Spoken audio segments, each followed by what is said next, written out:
আজকের এই ভিডিওটা হতে চলেছে সোনার কেল্লা দেশের পাড়ি দেওয়া। সোনার কেল্লা দেশ গুপিগাইন বাঘাবাইন বইতে দেখা, যেটা সত্যজিৎ রায় পরিচালনা করেছিল, সেখানে দেখেছিলাম সোনার কেল্লা দেশ। সেই সোনার কেল্লা দেশ যেখানে রয়েছে অপরূপ সুন্দর প্রকৃতি, প্রকৃতির মাঝখানে রয়েছে কেল্লা এবং তার সাথে জড়িয়ে রয়েছে ইতিহাস। তো চলে এসেছি দীনদয়াল উপাধ্যায় স্টেশন। আমাদের ট্রেন চলে এসেছে এখন প্রয়াগরাজ জংশনে। এখানে হয়েছিল সেই বিখ্যাত মেলা, মহাকুম্ভ মেলা। এখান থেকে বারাণসীতে যাওয়া যায়, ট্রেনেই পাড়ি দিলাম সোনার কেল্লা দেশ। তো এই ভিডিওটা হতে চলেছে ট্রেন জার্নি ফুল ব্লগ। তাহলে চলুন শুরু থেকে শুরু করা যাক। তো আমরা আছি এখন শিয়ালদা স্টেশনে। আমরা যাচ্ছি সোনার কেল্লা দেশের উদ্দেশ্যে। সেই সোনার কেল্লা দেশ যেটা আমরা গোপীগাইন বাঘাবাইন সত্যজিৎ রায়ের মুভিতে দেখেছিলাম, সেই সোনার কেল্লা দেশের উদ্দেশ্যে বেরিয়ে পড়লাম।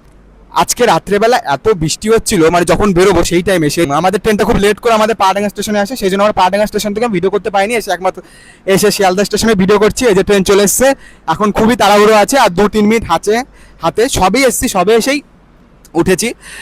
তো চলো সোনার কেল্লা দেশে যাব, আপনাদেরও দেখাবো সোনার কেল্লা দেশ। একটা দাদার সাথে দেখা হয়ে গেছে, খুব ভালো ব্যবহার। আমাদের মতলব হামারা কোচ কাই হ্যাঁ না, তো আমাদের এই কোচেরই এখানে। তো चलो खूब मजा হবে, জার্নিটা খুব ভালো হবে। भाई हम कोच अटेंडेंट हैं और ये भाई ब्लॉग बना रहे थे तो हम आ गए। कोच अटेंडेंट हैं भाई, इनके लिए हम पूरी सेवा देंगे। जब भी हमारी गाड़ी में आएंगे, कभी भी मिलेंगे, जब भी दोबारा या अगर हमसे मिले तो हम इनको पूरी सेवा देंगे। তো ট্রেন এখন ছেড়ে দিয়েছে শিয়ালদা স্টেশন থেকে। তো এরপরের প্রথম স্টপেজ হবে বর্ধমান দেখাতে পারবো কিনা জানি না, কারণ এখন খাবো আর খুব ঘুম পাচ্ছে, ঘুমিয়েও যাব। তো চলো দেখিয়ে দিই কোথায় আমাদের সিট পড়েছে। আমাদের সিটটা গেটের খুব কাছে। এই যে আমাদের সিট, আমরা হচ্ছে 30 সিটে এবার জার্নি করছি। এই যে এই 3টে আমাদের সিট, আর এই একটা সিট কনফার্ম হয়নি, সেটা আমরা এখন পেনাল্টি দিয়ে কনফার্ম করে নেব। মানে সিট কনফার্ম হবে না, টিকিটটা কনফার্ম হয়ে যাবে। তো এই হচ্ছে আমাদের রাত্রের ডিনার। তো বাড়ির থেকে বানিয়ে নিয়ে এসেছি এখনি পোলাও, যতটা বাইরের খাবার অ্যাভয়েড করা যায়। ওইদিকে ওই যে মামা বসে খাচ্ছে, এদিকে মা খাবে, মা বাথরুমে গেছে, এখন আমিও খেয়ে নিই। এই রাতের ডিনারকে মেবি বর্ধমান স্টেশন দেখাতে পারি, নয়তো সকালবেলা ঘুমের থেকে উঠে আবার দেখাবো স্টেশন। এখন খেয়ে নিই। এখন বর্ধমান স্টেশন চলে এসেছি, কিন্তু নামতে পারছি না এখন, কারণ সবাই প্যাসেঞ্জার উঠেছে, এক করে ট্রেন ছেড়ে দেবে। 12টা 1-এ রাইট টাইম, ঢুকিয়েছে হচ্ছে 12টা 24-এ। ট্রেন কিছুটা লেট আছে, 23 মিনিট মতো লেট রয়েছে। তো এটাই আমাদের ফার্স্ট অফিস শিয়ালদা থেকে। এরপরে দাঁড়াবে আসানসোল রাত্রেবেলা দাঁড়াবে, সেজন্য আসানসোলে আর দেখাতে পারবো না, এখনই ঘুমিয়ে যাব। তো গুড নাইট, কালকে সকাল থেকে দেখাচ্ছি সকালবেলা কোন স্টেশনে নামছি। সকালে যখন ঘুম ভাঙবে সেই স্টেশনই প্রথম দেখাবো, সেই স্টেশনের সম্বন্ধে বলবো। এই বর্ধমান স্টেশনের ডিভিশন হচ্ছে শিয়ালদা। তো চলো গুড নাইট। তো এখন আছি দেহরি আনসান রেলওয়ে স্টেশনে, বিহারের। এটাই আমার সকালের প্রথম রেলওয়ে স্টেশন। এর আগে ছিল গয়াতে উঠে গেছিলাম, বাট একটু ফ্রেশ হচ্ছিলাম, মানে ব্রাশ করছিলাম বলে দেখাতে পারিনি, তখনই ছেড়ে গেছে। এই যে দেহরি আনসান, এটা হচ্ছে পণ্ডিত দীনদয়াল উপাধ্যায় ডিভিশনে পড়ে। এটা রোহতাস জেলার আন্ডারে পড়ে, বিহারের। আর এখানে আশেপাশে দেখার মতো ব্যারেজ আছে, আর রোহতাস কেল্লা আছে, রোহতাসগড় কেল্লা। তো এখানে আমাদের ট্রেনের স্টপেজ 2 মিনিট। আমাদের এই ট্রেনটা টাইম ছিল 7:26-এ ঢোকানো স্টেশনের, কিন্তু ট্রেনটা ঢুকিয়েছে 7:37-38-এ। তো ট্রেনটা মোটামুটি 10-11 মিনিট লেট আছে, লেট না তবুও এটা। আর এই ট্রেনটা টাইম টু টাইমই পৌঁছায়। এখন দেখা যাক জয়পুরে কখন পৌঁছায়। ছেড়ে দিয়েছে আমাদের ট্রেন দেহরি আনসান স্টেশন থেকে। এই যে দেহরি আনসান স্টেশন, খুবই একটা গুরুত্বপূর্ণ স্টেশন বিহারের।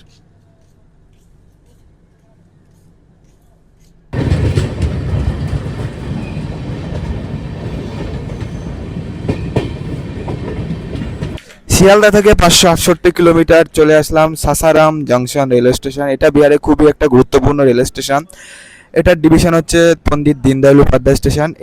আমাদের ট্রেনটা এই স্টেশনে দাঁড়াবে মাত্র 2 মিনিট। আমাদের ট্রেনটা এই স্টেশনে ঢোকার কথা ছিল 7:44, কিন্তু ঢুকেছে 7:58-তে। ঠিকই আছে ট্রেনটা। এবার দেখা যাক কতক্ষণে আমাদের ট্রেনটা জয়পুরে পৌঁছায়, মানে নির্ধারিত সময় কি জয়পুরে পৌঁছায় নাকি, দেখা যাক জয়পুরে কখন পৌঁছায় আমাদের ট্রেনটা।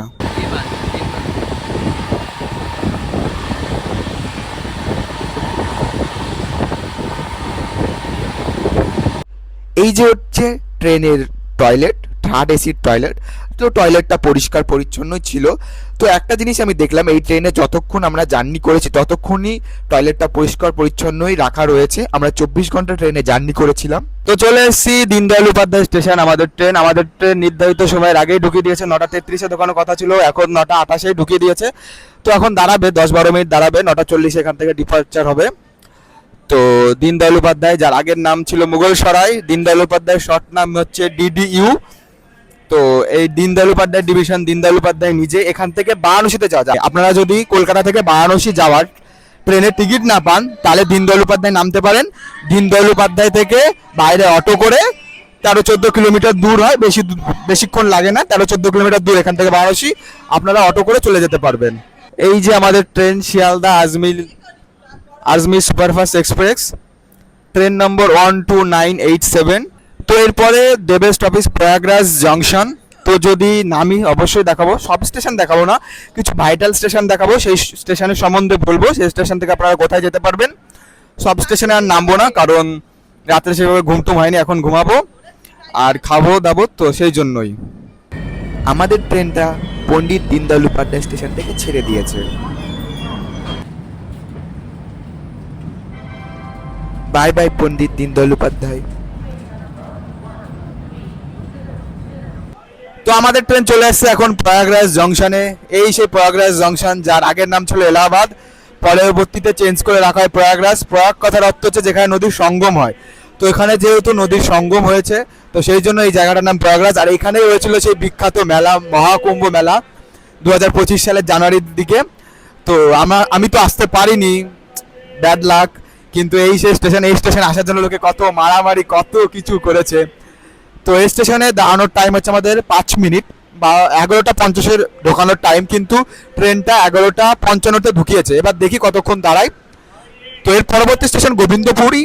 তো আমি হয়তো দেখাতে পারবো না গোবিন্দপুরী স্টেশনটা।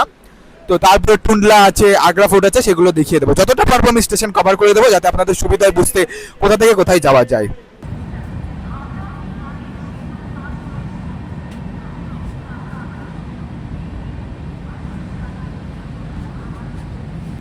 আমাদের ট্রেনটা টুন্ডলা স্টেশন ঢোকার আগে এত সুন্দর লাগছিল, মানে এখন সানসেট হচ্ছিল, তো ট্রেনটা বেঁকছিল এবং সানসেট হচ্ছিল, মানে একটা অপরূপ সৌন্দর্য লাগছিল আমার কাছে।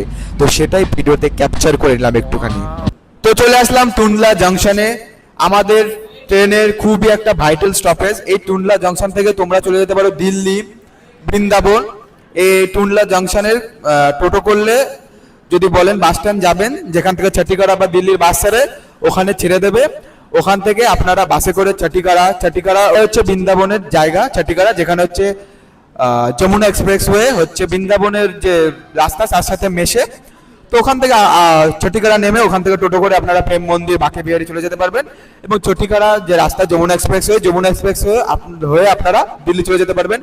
এই যে টুন্ডলা জংশন, এখানে আমাদের ট্রেনের ঢোকানোর টাইম ছিল 5:50, ঢুকিয়েছে 6:30। 5 মিনিট অফিসিয়াল টাইম, দেখা যাক কতক্ষণ দাঁড়ায়। তো এরপরে আমাদের ট্রেন দাঁড়াবে আগ্রা ফোর্টে। এই টুন্ডলা স্টেশনে না আমার সাথে বড় একটা অ্যাক্সিডেন্ট হতে বেঁচে গেছি, কারণ টুন্ডলা স্টেশনে নেমে ভিডিও করছিলাম। স্টেশনে দাঁড়ানোর সময় ছিল 5 মিনিট, কিন্তু ট্রেনটা 2 মিনিট দাঁড়িয়ে ট্রেনটা ছেড়ে দেয়। তো এই যে যমুনা ব্রিজ, এখান থেকে দেখা যাচ্ছিল তাজমহল, কতটা সুন্দর লাগছিল, রাত্রেবেলা আরো বেশি সুন্দর লাগে। এই এখন ঢুকছে আমাদের ট্রেন আগ্রা ফোর্ট স্টেশনে। এই যে আগ্রা শহর, এই যে আগ্রা ফোর্ট, এই আগ্রা ফোর্টের পাশে হচ্ছে আগ্রা ফোর্ট স্টেশন।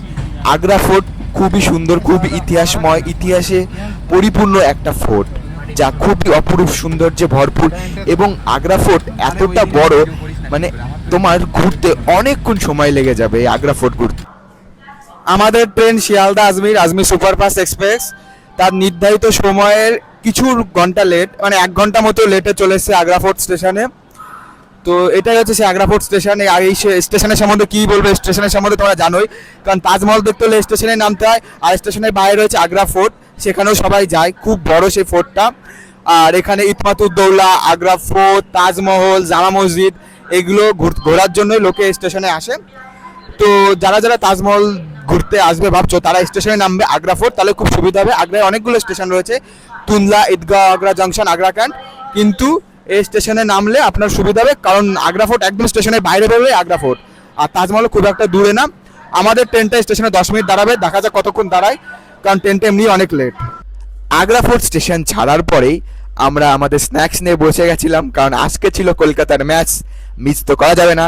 তো এইদিকে কুরকুরি লেজ খাচ্ছিলাম আর ম্যাচ এনজয় করছিলাম। ট্রেনে বসে ম্যাচ এনজয় করার মজাই আলাদা।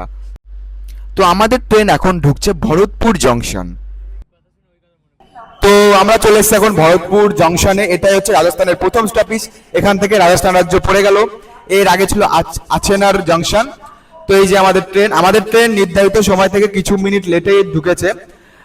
আসল টাইম ছিল হচ্ছে 7:50-এ, ঢুকেছে 8:25-এ, 5 মিনিট স্টপেজ। জানি না কতক্ষণ দাঁড়াবে। তো এরপরে আমাদের ট্রেনটা দাঁড়াবে জয়পুর। তো জয়পুরে নেমে আপনাদের দেখাচ্ছি জয়পুরে কখন পৌঁছাচ্ছে, জয়পুরে লেট হচ্ছে কি হচ্ছে না।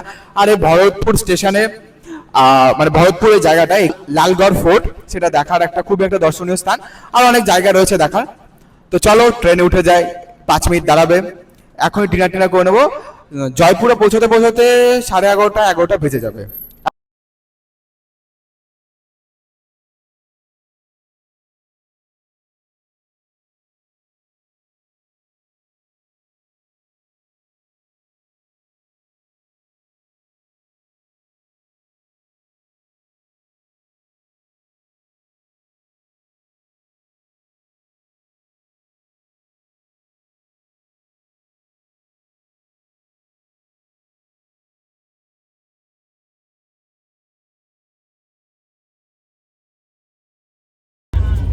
আমি খাই দিচ্ছি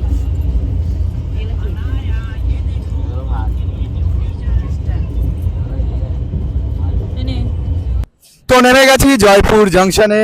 নির্ধারিত সময়ে নামিয়েছে, 11:15-তেই নামিয়েছে। এই যে আমাদের ট্রেন শিয়ালদা আজমির, এই ট্রেনটা এখন আজমিরে চলে যাবে। আর এই যে পিছনে দেখতে পাচ্ছ ডাবল ডেকার ট্রেন, এটাই প্রথম দেখলাম। আমাদের বাংলায় তো দেখা যায় না ডাবল ডেকার ট্রেনটা।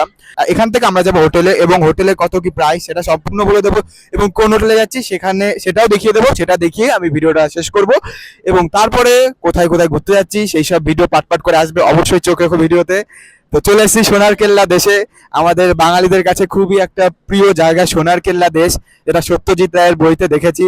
সেই সোনার কেল্লা দেশে চলে এসেছি, জয়পুর শহরে, যাকে বলে গোলাপি শহর।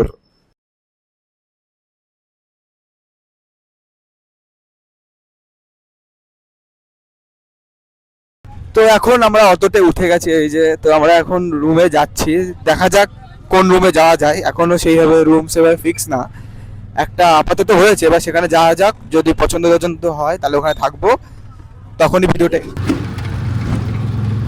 এই যে এটা মেট্রো।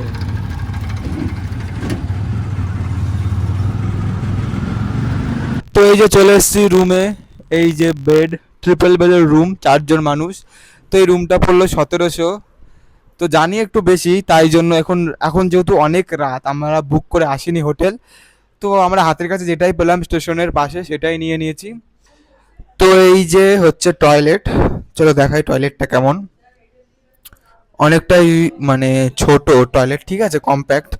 কিন্তু কিছু করার নেই, এখন রাত্রে কোথায় যাব, রাত্রে যেখানে যাবো সেখানে লুটে নেবে, সেই জন্য হাতের কাছে যে রুমটাই পেলাম স্টেশনের পাশে সেটাই নিয়ে নিলাম। এই যে বেড, আয়নাটা অ্যাভয়েড করো, আয়নাটা এরকম। তো চলো ভিডিওটা এখানে শেষ করছি। আমাদের সোনার কেল্লা দেশে পাড়ি দেওয়া হয়ে গেছে, মানে সোনার কেল্লা দেশে চলে এসেছি। এখন সোনার কেল্লা দেশে কোথায় কোথায় যাই ঘুরতে সেটা সব তো দেখাবোই। তো চলো, ভালো থেকো, সুস্থ থেকো, আবার দেখা হচ্ছে নতুন একটি ভিডিওতে।